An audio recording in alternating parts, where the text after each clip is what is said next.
And this is the last KSSH News at Noon of 2011. Woo! Okay, quiet down. Okay. If you're college bound after Santa Sue, or even thinking about it, then you really need to pay attention to this. That's right, guys. Zarek Burzy here, and we're going to be talking about for-profit colleges like ITT Technical, DeVry, Kaplan, and the University of Phoenix. Graduation rates for these schools are dismal. For example, University of Phoenix only graduates 9% of its students in 6 years. So I went and found a former student. Let's go talk to her. We're here with Hadisa Shah, and she attended the University of Phoenix. I did my MBA, Master's in Business Administration, and I graduated in 2008.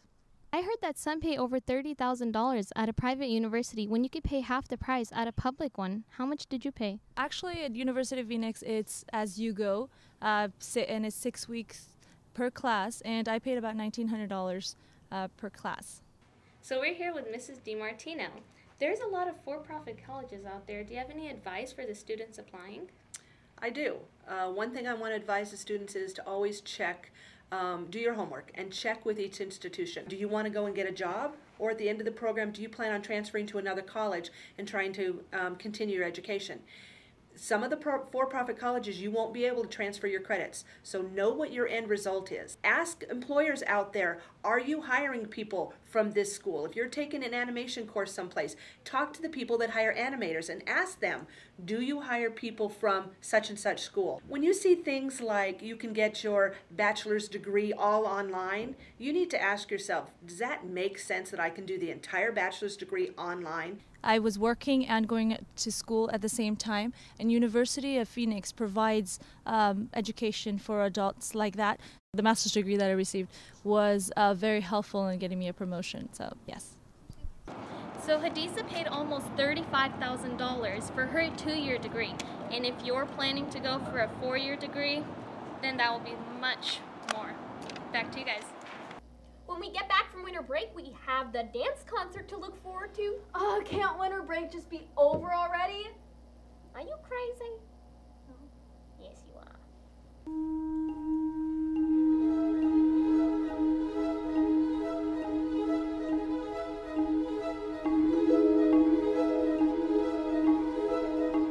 How are you going to spend your winter break? I'm starting it with the alumni concert. That sounds like fun. Tell me more. Well, it's this Saturday, $20 including food at 6 o'clock reception. The show starts at 7:30. It's almost winter solstice. You all know what that means. Religious holidays. Thanks guys, Danielle Johnson here from KSSH News. Now yeah, there are tons of holidays to celebrate. Let's go interview some of the people that celebrate them. I'm here with Lauren Golding, who celebrates Christmas. We're here with Nusrat Lasne, who celebrates Maharam.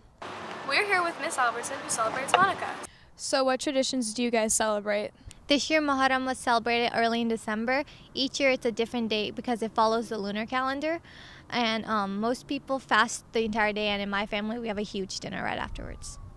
For Hanukkah, at sundown on December 21st, my family and I, we light what we call the menorah, which is like a candelabra that has 9 spaces for candles, where the middle candle will light the first candle on the first night of Hanukkah. My mom and I make a ton of cookies every year, and every night on Christmas Eve, I always open one of my presents. I will definitely be going to the movies over break. Like, what movies are you gonna see? I don't know. What's good?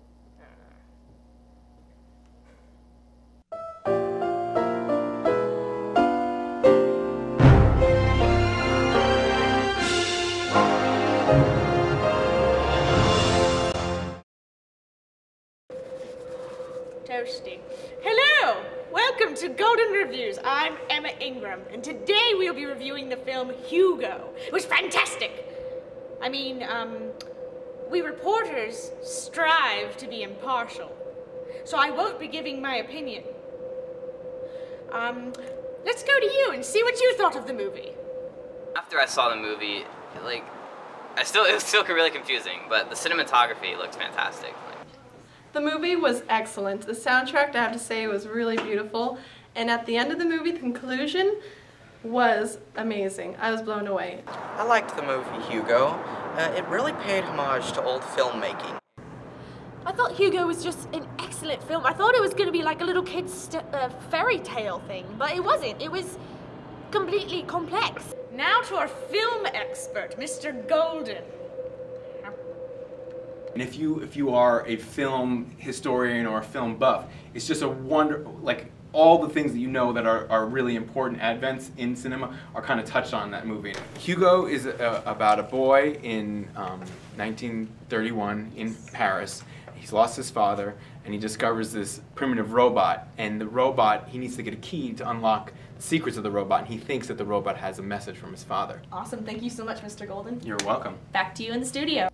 I wonder what happens to all that non-perishable food we brought in for the food drive. Wonder no more. Here's Trevor Davies Morris with the answer. Hi, I'm reporter Trevor Davies Morris here at the Samaritan Center. It's a place where during the week, homeless people living in Simi Valley can come and receive food, shelter, and other necessities. A portion of the canned foods and other non-perishable food items that were donated in this year's canned food drive came here and directly helped feed the homeless here in Simi Valley. Those who might have otherwise gone hungry instead will get to eat this holiday season. It started as a small group occupying New York's Zuccotti Park and grew into an international movement. Well, move over Occupy Wall Street. Now there's an Occupy Simi Valley. Woo! That's right, AJ. The movement sweeping the nation came to Simi City Hall last week, and although only a half a dozen protesters showed up, they were more than willing to give KSSH an interview. Haley Humnick here with Chase Fisher, a member of the Simi Valley branch of Solidarity with Occupy Wall Street. You have a situation where literally the 1% are making trillions, and none of this money is like backed by anything. No, I don't support it because I think they should work for what they want. It's about both, letting people out there who are sympathetic with the movement know that they're not alone in this town, and it's also getting maybe the more conservative end, the people who don't agree with this movement or its goals, to maybe double check what they think and just start a dialogue.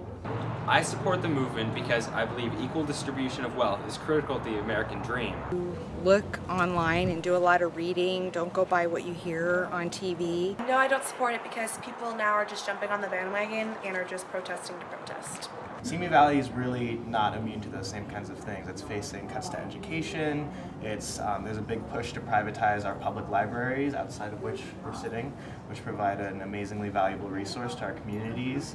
And we're also looking at one of the zip codes here has one of the highest foreclosure rates in the country. Leadership members are tired of going through the trash. That's right. Wait, why are they going through the trash?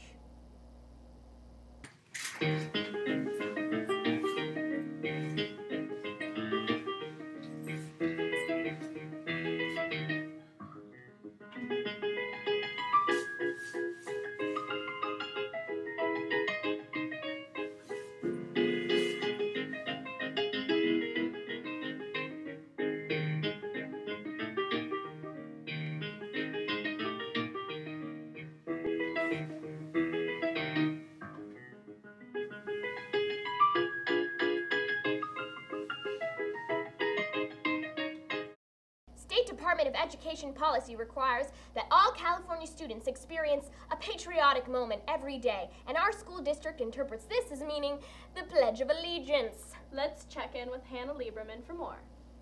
Every morning, Santa Susana faculty and students say the Pledge of Allegiance, and I talked with Mr. Poplinski to find out why.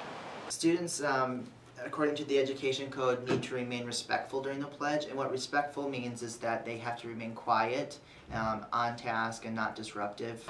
I spoke with some students to see how they felt about the pledge being said every morning. I personally think that saying the pledge every day is just really unnecessary. Like, I love my country and everything, but it just feels like something we did when we were younger.